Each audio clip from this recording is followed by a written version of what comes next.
دوستو اگر ہماری ویڈیو اچھی لگے تو سبسکرائب ضرور۔ اعوذ باللہ من الشیطان الرجیم، بسم اللہ الرحمن الرحیم، الحمد للہ رب العالمین، الصلاة والسلام علی اشرف الانبیاء والمرسلین۔ سامعین کرام السلام علیکم۔ آج کی اس ویڈیو میں جو کہ بسلسلہ انبیاء حضرت نوح علیہ السلام کی سیرت کے بارے میں ہے، ان کی تبلیغ کے بارے میں ہے، تو یہ حصہ دوم ہے حضرت نوح علیہ السلام کے بارے میں۔ جس طرح کہا گیا کہ ایک مرتبہ نوح علیہ السلام کی کشتی بھنور میں آ کر پھنس گئی، یعنی طوفان نوح کی بات ہو رہی ہے۔ طوفان نوح جیسے ہی آیا اور کشتی اوپر اٹھتی گئی، زیادہ سے زیادہ بلندی تک پہنچ گئی، تمام سوار تھے، ہر جنس میں سے جوڑے موجود تھے۔ ایک مقام ایسا آیا جہاں کشتی پھنس گئی، بھنور میں آ گئی، چکر لگانے لگی۔ وہ ایسے تھا کہ غرق ہونے کا، ڈوبنے کا خطرہ پیدا ہو گیا۔ نبی نے خالق سے التجا کی، خالق کائنات یہ کیا ہو رہا ہے؟ اب میری کشتی جو ہے وہ طوفان میں ڈوبنے لگ رہی ہے۔ محسوس ہوتا ہے کہ حالات نہایت سنگین ہیں، تیری ذات ہے، بچانے والا بھی تو ہے، کیا مجھے کرنا چاہیے؟ اب خالق نے جیسے ہی حکم دیا اور جناب نوح نے دعا مانگی، اللہم انی اسألک بمحمد وآل محمد لما انجیتنی من الغرق۔ اے اللہ، میں محمد و آل محمد کے وسیلے سے تجھے سوال کرتا ہوں، تو مجھے غرق ہونے سے بچا۔ بس دعا کرنے سے کشتی بھنور سے نکل گئی۔ حضرت نوح نے خالق کائنات سے سوال کیا، بار الہ یہ کون سی خوفناک اور خطرناک جگہ تھی جہاں آ کر میری کشتی ڈوبنے لگی؟ جواب ملا، اے نوح، یہ وہی کربلا کا مقام تھا جہاں نواسۂ رسول ثقلین یعنی حسین میری محبت میں شہید ہوگا۔ اے نوح، اگر تم محمد و آل محمد علیہ السلام کا واسطہ دے کر مجھ سے دعا نہ مانگتے تو اسی مقام پر تم اور تمہارے ساتھی سب غرق ہو جاتے۔ جو محمد و آل محمد کو وسیلہ دے اور ان کے واسطے سے دعا مانگے، میں اس کی دعا قبول کروں گا، اس دنیا میں بھی غرق ہونے سے بچاؤں گا اور آخرت میں بھی جہنم میں غرق ہونے اور داخل ہونے سے بچاؤں گا۔ محمد و آل محمد علیہ السلام میرا وہ کلہ ہے جو میرے عذاب سے بچنے کی پناہ گاہ ہے۔ یقیناً پنجتن پاک کا واسطہ دیا نبی نے، اور خالق نے فرمایا جہاں یہ کشتی غرق ہو رہی تھی، ڈوبنے لگ گئی، یہ ہے کرب و بلا، تکلیفوں کا مرکز، مصیبتوں کا مرکز۔ جتنی بھی انبیاء آئے اس زمین سے گزرے، کوئی نہ کوئی تکلیف پہنچی تو وہ انبیاء خالق سے سوال کرتے کہ بار الہ، اے خالق کائنات، یہ کون سی زمین ہے؟ اتنی سخت زمین ہے، اتنی تکلیف دینے والی ہے۔ تو خالق کائنات ہر نبی کو بتا دیتا تھا، اسے کرب و بلا کہتے ہیں، عام طور پر کربلا پڑھتے ہیں۔ تو یہ ایسی زمین ہے۔ اسی طرح جب اختتام ہوا طوفان کا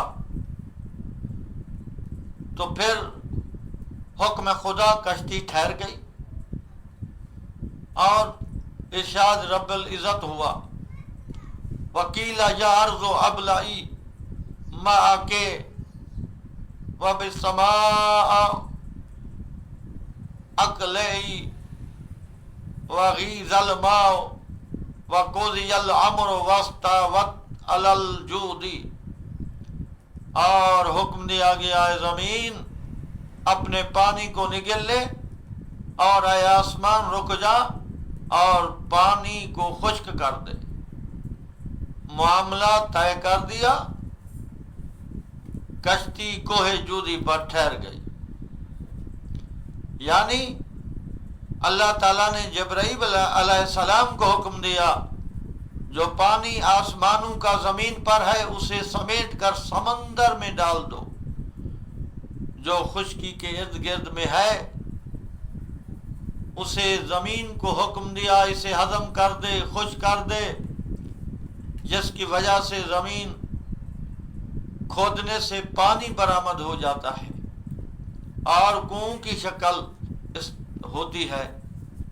اس کے بعد نوح علیہ السلام نے اپنے ساتھیوں سمیت کشتی سے باہر آئے، زمین پر سلامتی سے اتر آئے، درخت لگائے، جانور بھی اتر کر منتشر ہوئے، ان کی فطرت ہی جو تھی جو کشتی میں سوار ہونے سے پہلے تھی، یعنی جو جانور حلال و پاک تھے حلال و پاک رہے، جو نجس اور حرام تھے وہ نجس اور حرام رہے، کسی کی فطرت نہیں بدلی، صحبت سے فطرت نہیں بدلی۔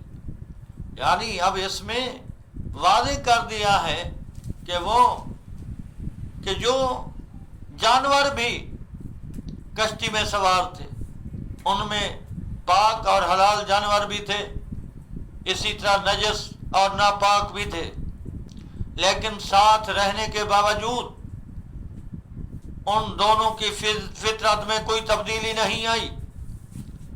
اس سے واضح ہو گیا ہے کہ صحبت سے کوئی تبدیلی نہیں آتی، جو فطرت میں جو چیز ہوتی ہے، جو فطرتاً حلال تھے، جو فطرتاً پاک تھے وہ ہمیشہ پاک رہے، جو فطرتاً نجس تھے وہ ہمیشہ نجس رہتے ہیں اور نجس رہیں گے۔ حالانکہ نبی کے ساتھ رہے، کشتی میں رہے، تمام سفر موجود رہے کشتی میں، اس کے باوجود بھی جب زمین پر کشتی اتری ہے، اس پہاڑی پر اتری ہے تو اترتے ہیں تو پھر جو پاک تھے وہ وہی پاک رہے اور جو نجس تھے وہ ہمیشہ نجس رہے ہیں اور نجس رہیں گے۔ اس لیے خالق کائنات یہی حکم دیتا ہے کہ دیکھو فطرت میں تبدیلی نہیں آتی، اور جیسا کہ ہے وَجَعَلْنَا ذُرِّيَّتَهُ هُمُ الْبَاقِينَ، اور ہم نے اس نوح کی اولاد کو آئندہ کے لیے باقی رہنے والا قرار دیا۔ حضرت نوح علیہ السلام کا سردام سکن ابن لامک تھا۔ دیکھیے حیات القلوب میں روح القدس جو اللہ کی یعنی اصل بنیاد ہے، جو ان انبیاء علیہ السلام کے بارے میں کہا گیا ہے، جو اللہ کی نمائندہ اور خلیفہ ہے۔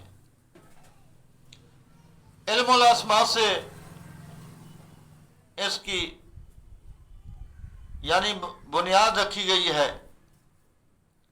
حضرت آدم علیہ السلام اور اس کی ایک شاخ بلند نوح علیہ السلام تھے۔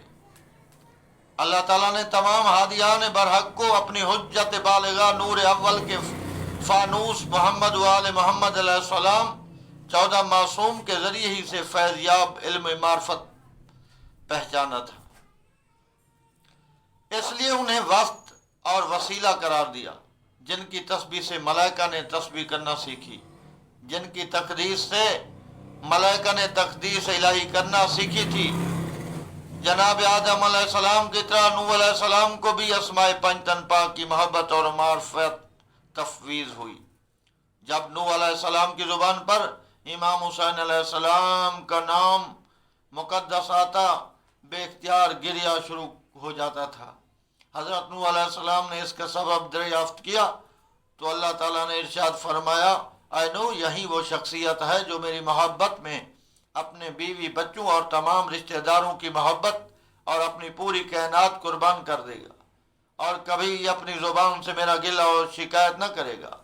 وہ صبر و شکر کی معراج عظیم ہوگا اور میرے سجدے میں سر کٹا کر ذبح عظیم بنے گا، اور اس کی قربانیوں کو پیش نظر رکھ کر اس کے صبر و شکر کو نمونہ عمل قرار دے کر تمام انبیاء و مرسلین میری محبت کے امتحان میں صبر و شکر کے جوہر دکھائیں گے، اور اسی قربانیوں کے تذکرے اور یادگار بدولت میرا دین اکمل سے ہو جائے گا، مکمل ہو جائے گا۔ اور اسی طرح حضرت نوح علیہ السلام جو ہیں ان کے بارے میں ہے کہ حضرت نوح علیہ السلام ان کی قوم کو شہر کوفہ کے غربی میں فرات کے کنارے ایک شہر کے رہنے والے تھے، آپ یعنی وہاں آباد ہو گئے۔ طوفان نوح کے بعد جب حضرت نوح سلامتی کے ساتھ بحکم خدا کشتی سے باہر آئے، زمین پر آئے، تو آپ نے ایک قریہ کی بنیاد رکھی جس کا نام تھا قریۃ الثمانین تھا، یعنی 80 آدمی کی آبادی کا گاؤں۔ مراد یہ ہے کہ جناب نوح علیہ السلام طوفان کے بعد کوفہ کے قریب فرات کے کنارے ایک بستی آباد کرتے ہیں، اس بستی کا نام قریۃ الثمانین رکھتے ہیں کہ 80 آدمیوں کا گاؤں، شہر، بستی، اس لیے کہ جو مسلمان ہوئے تھے جنہوں نے نوح کی رسالت کو قبول کیا تھا وہ 80 آدمی تھے، جو کشتی پر سوار ہوئے وہ 80 آدمی تھے، جو اترے وہ 80 آدمی تھے۔ تبلیغ رسالت ان کی 900 سال تھی، عمر ان کی 2400 سال تھی۔ 900 سال کی تبلیغ کے بعد صرف 80 آدمی مسلمان ہوا۔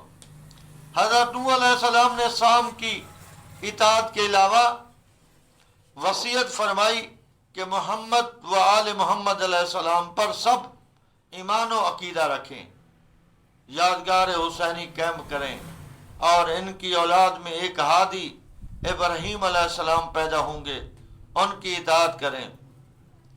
اب ہے نجف، نجف شریف، نجف بلندی کو کہتے ہیں، متبرک مقام نجف اشرف جہاں ہے، وہاں ایک دنیا کا سب سے اونچا اور نہایت ہی بلند پہاڑ تھا۔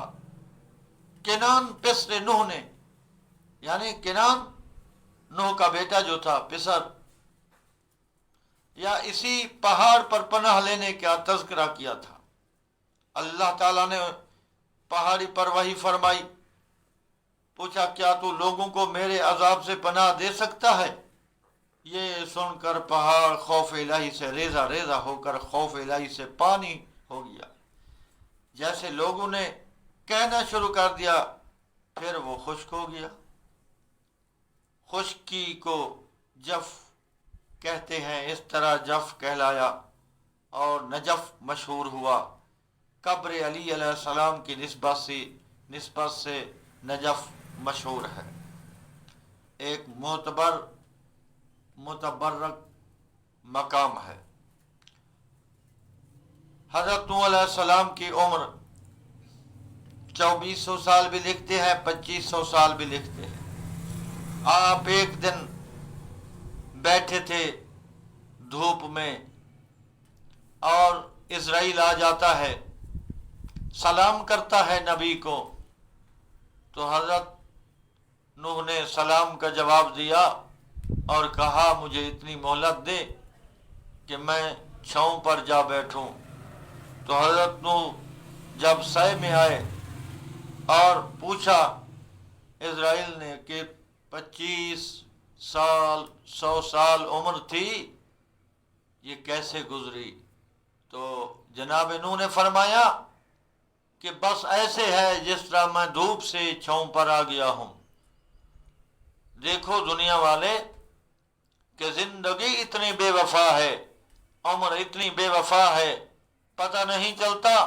یعنی 2500 سال عمر رکھنے والا نبی کہتا ہے بس مجھے اتنا یاد ہے کہ میں دھوپ سے چھاؤں پر آ گیا ہوں، اور اتنی تبلیغ کی، اتنی تکلیفیں اٹھائیں۔